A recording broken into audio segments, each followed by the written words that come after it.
สบายดีท่านผู้ชมเมื่อนี้ที่พาพี่น้องมาเบิ่งขบวนพรขบวนพรยังก่อนบันดงของแม่ขบวนพรบันดงดอกไม้ท่านผู้ชมเอาแรกคือเขาไปใกล้แล้ว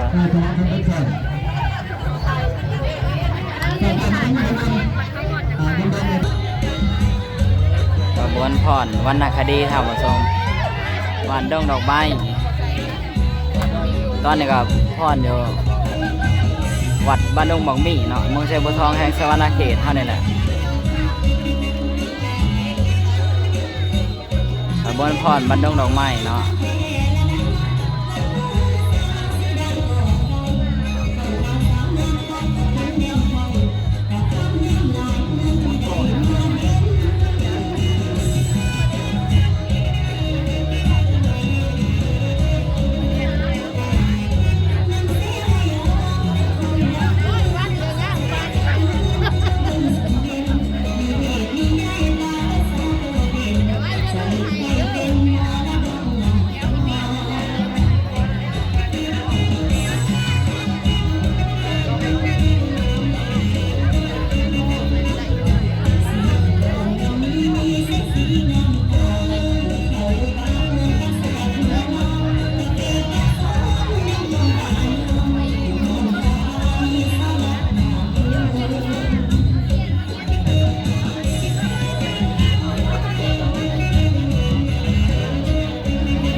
พรแ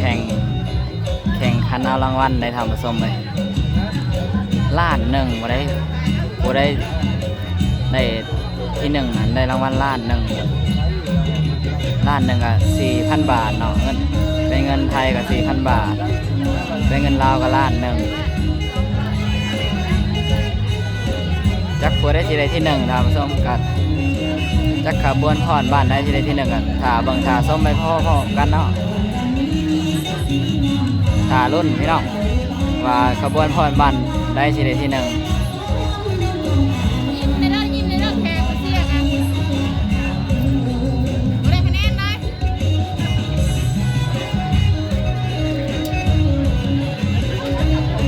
เสียกันยิ้มนายยิ้ม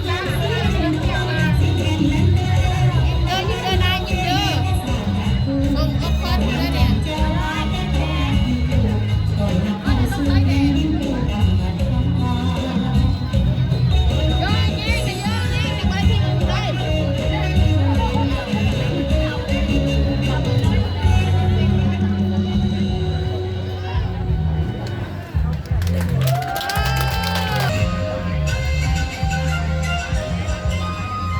นี่ก็คือบทพรโรงเรียนมส.ถาวโพธิ์พี่น้อง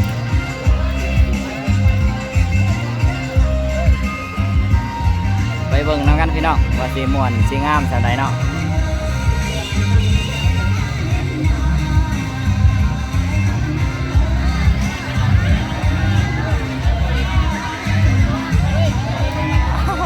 อ้าวไม่ยังกันนะ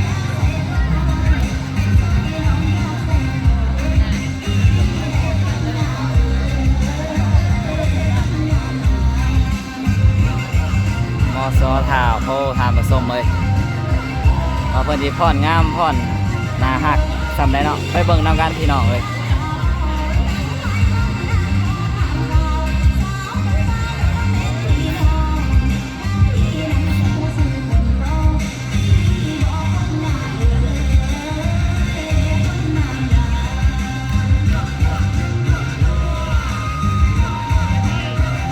ตัวงามมาดิพี่น้องหน้าฮักขนาดกดไลค์อย่าลืมกดไลค์กดแชร์ด้วยพี่น้องเด้อเงียนมอสซาโพนาหักขนาดพี่น้องนาหักอีหลี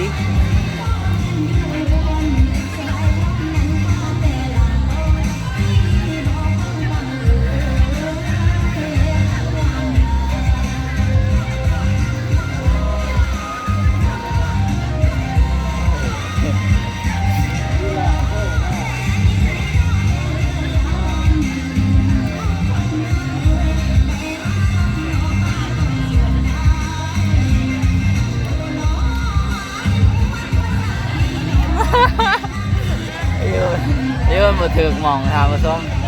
ก้นถือป้ายยืนบ่ถึกหมองแต่ก็บ่เป็นหยังเนาะหน้าหักคือเก่า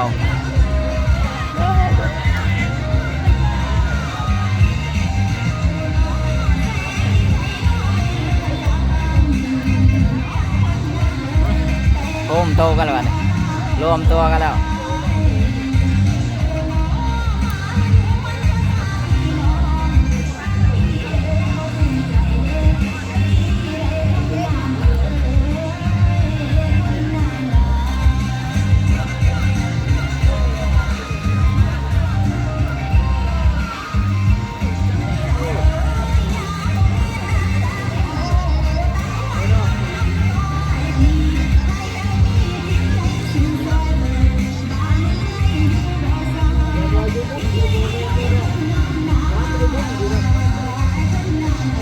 เห็นบ่เบิดทางเพื่อน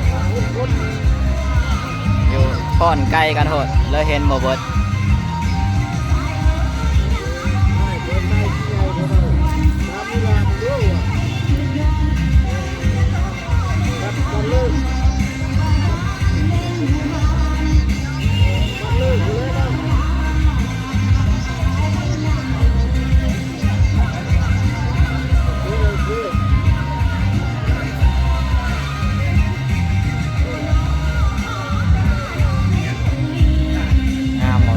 เราเห็นซ้อมเผือกเราเห็นกับเดียว ทั้งไลฟ์สดทั้งวิดีโอบ่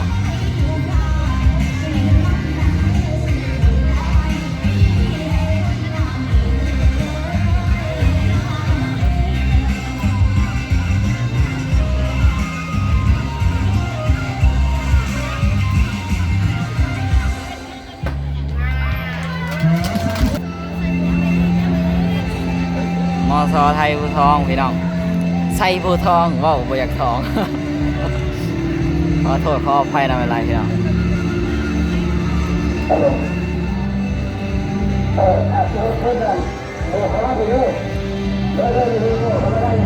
มอซอใส่ผู้ทองมาแล้วบทพอดวรรณคดีมอซอเมืองแสบผู้ทองแกงสวรรณเขตเอ้ายังมาพอดอยู่แจ้บ่มาเลย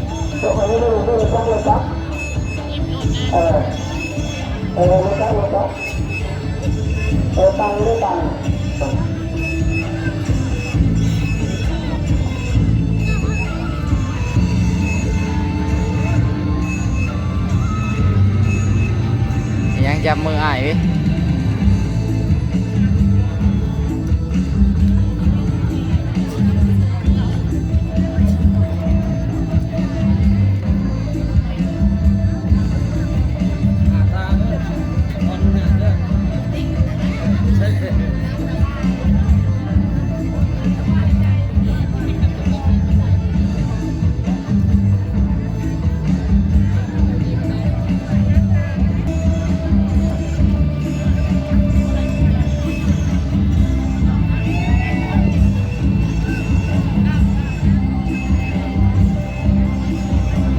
วิงามขนาดพี่น้องว่าไหลก็แซ่นะแม่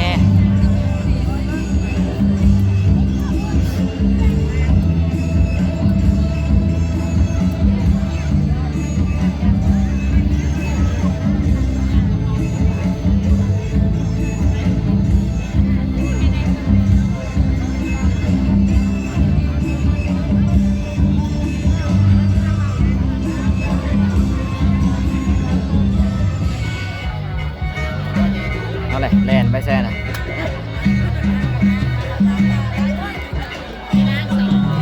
ต่อออกมาพี่น้องเอ้ยงามขนาดพี่น้อง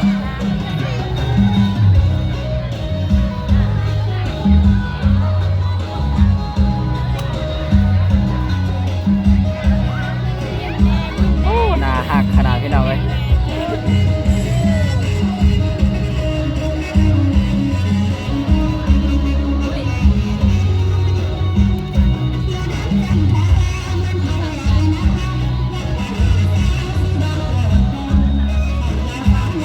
เ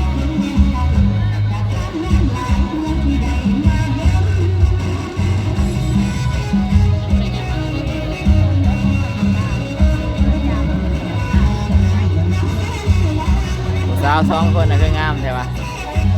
อันนี้เสือดำอะมาพังๆนะ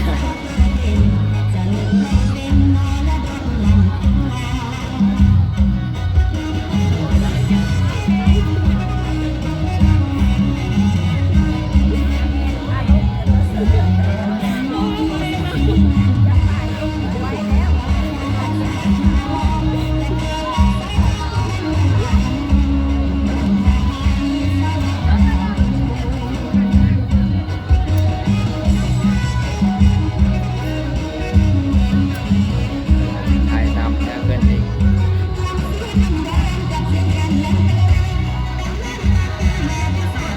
คนถือป้ายหาผสม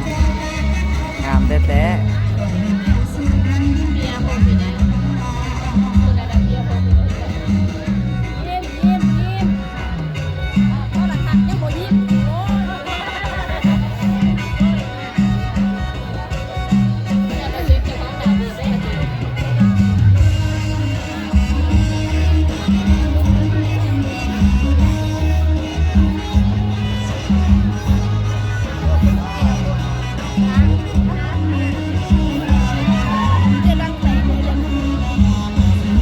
งามโหดบ่งามโหดจะเลยกับดาวอะไรถามผสมบ่าววีเซแนลเลยกับดาวอะไรแหละ